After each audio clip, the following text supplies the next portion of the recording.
This video is sponsored by Skillshare, an online learning community with thousands of classes from photography to business and much more.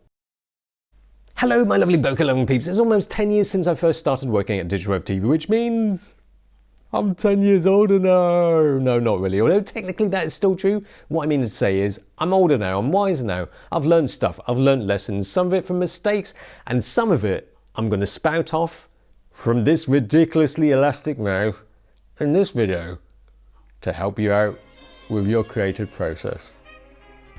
What we do is this for.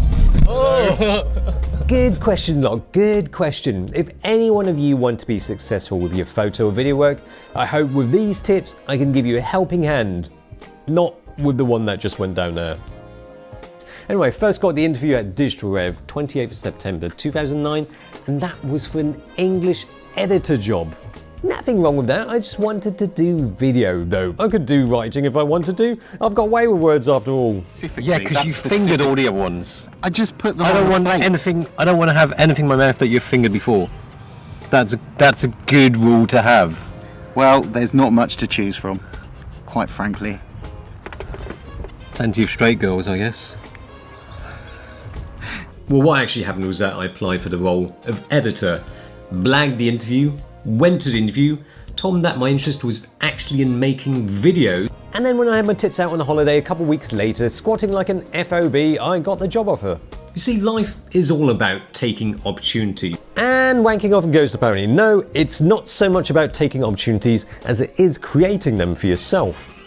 You know, people always talk about luck and chances and opportunities, but you have to create your own chances. You have to create your own luck. Now, when I was at DRTV, I met two superfans, Theo and Jonathan, and when I first met them, they said they want to get into the creative industries, photography. So I said to them, if you got free time, feel free to join us, tag along.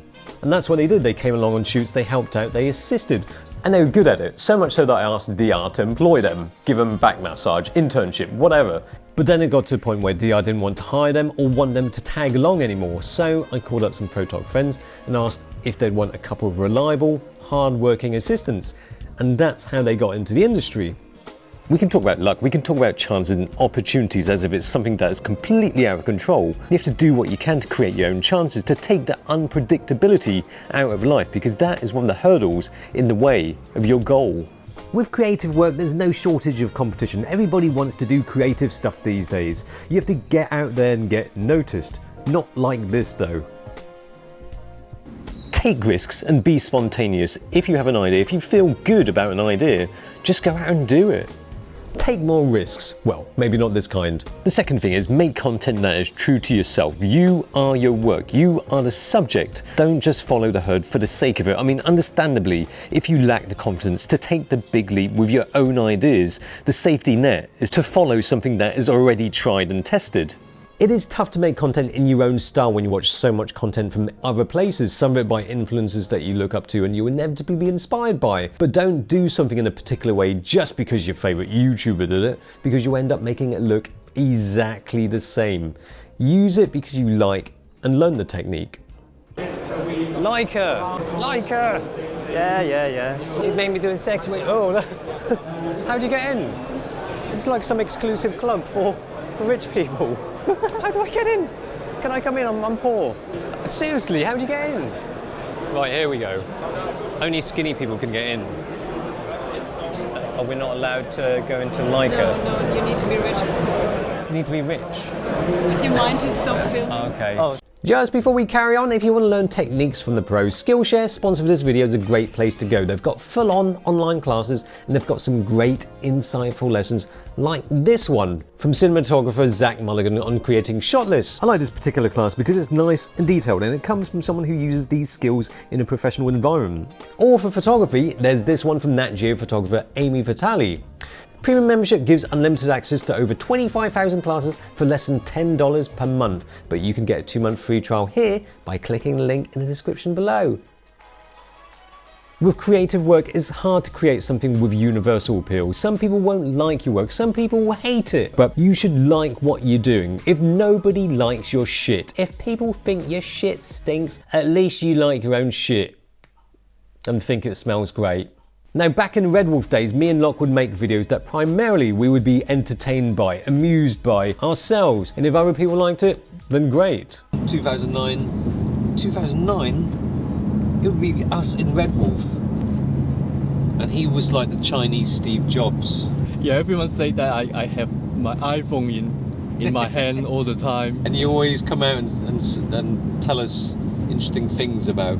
Did I? Yeah. You even had a little black turtleneck. At that time when I started Digital Web TV, photography videos were very samey. They're either really commercial or they're just quite geeky. With 21 megapixel and a full-frame CMOS sensor, powered by Dual Digit 3 processors that packs a lot more megapixels than previous models. By raising the mirror, we can see just how good this sensor is. Now at that time I remember that Gordon Lane from Camera Labs was the most subscribed channel. He was like the main rival. I remember his videos in a 4:3 format and his head just perfectly fit that 4:3 format. If I just emulated a popular style of that time or someone's formula, the channel might not have seen as much growth, harder to stand out. Dared to be different and you might fail, but it could also pay off big time. And the vids were at times unique, sometimes controversial, and a couple of times a bit Matt Granger. But it was about making entertainment. It wasn't about spec sheets, it wasn't about signs, it wasn't about brochures, because there was plenty of other videos doing that already. It wasn't about photography vests, it wasn't about shooting feather tits at 6 AM in the morning. Photography might be all about hipster hypebeast these days, but it wasn't 10 years ago, so the content was very much against the grain, and it was fun doing it.